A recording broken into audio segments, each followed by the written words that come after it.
Welcome friends. நம்ம இப்போ எதை பற்றி பார்க்க போகிறோம்னா, முன்னாடி கேன் ஐடி டிஎன்இஜேவில் ஒரு certificate income nativity community certificate போடுறதுக்கு கேன் ஐடி மிக முக்கியமான ஒன்று. அதை ஒன்று க்ரியேட் பண்ணி தான் போடுவோம். இல்லை ஏற்கனவே க்ரியேட் பண்ணி வச்சுருப்பாங்க.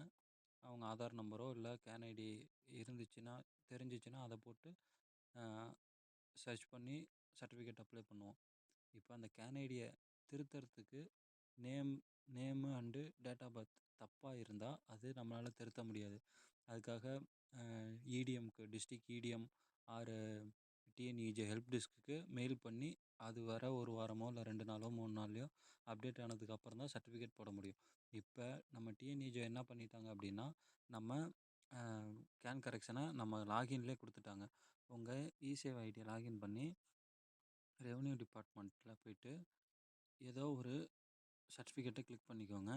அதில் அவங்க கேன் ஐடி ப்ரொசீட் கொடுத்துட்டு அவங்க கேன் ஐடியை சர்ச் பண்ணுங்கள்.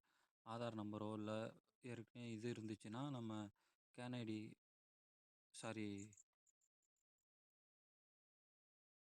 சர்ச் பண்ணிக்கோங்க. சர்ச் பண்ணிவிட்டு எடிட் கேன் டீட்டெயில்ஸ் அப்படின்னு சொல்லி கொடுத்தீங்கன்னா, இங்கே வந்து இப்போ நேமில் வந்து இனிஷியல் ஆட் பண்ணுறதுனாலும் பண்ணிக்கலாம்.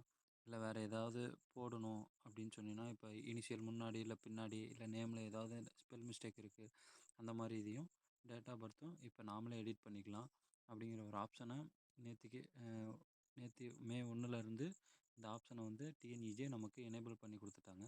இது ஒரு நல்ல விஷயமா இருக்குது. இது பிடிச்சிருந்தா லைக் பண்ணுங்கள், ஷேர் பண்ணுங்கள், தெரியாதவங்களுக்கு நிறைய பேர்த்துக்கு இதை சொல்லுங்கள். Okay friends.